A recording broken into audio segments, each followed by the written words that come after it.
Bining jotono na kulam ka. Ang kok tayo sagani na imani ke haisi.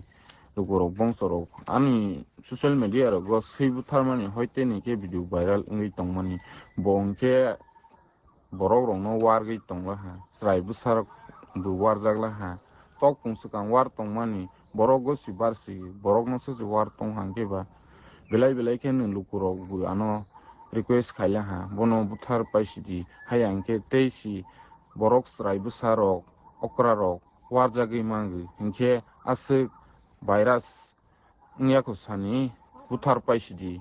Hai hi sajagi hingke bangbu. Tei tuma khaja sinai ba. Okra rok ni kok ba mana janai. Hingke Bwthar paijala kumai rok. Bai rok. Ang nok jotono sagi. Next time angbu hake khaijali ya. Borok ke thuino khosake khontai masage homani fixi. Ani kepalo kalaikya.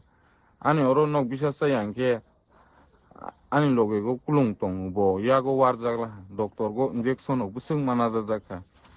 Bisasa yangke ang proof phunung nai no. Takuro buguro nai ne jabadi idesini usraino. Bo sikhunchu warjak tonggala.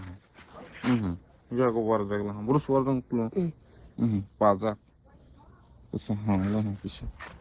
Ase kosto ke warjagi si khoroksa sengliya sekang pungrok togrok musurok ni sing mani ulole borok go si baklagi war tongha hingke ba bono ba Bwthar ma pai sinai namle lukorok bu joto nu Bwthar sidi hi ano order obaila hang ke ba angbu saising ani permission bai Bwthar jayen takuro bukuro lukorok bongsorok hodaro moyolok borok sama bai si borok offer ma bai sang Bwthar jagi asing nani kok sarik hang joto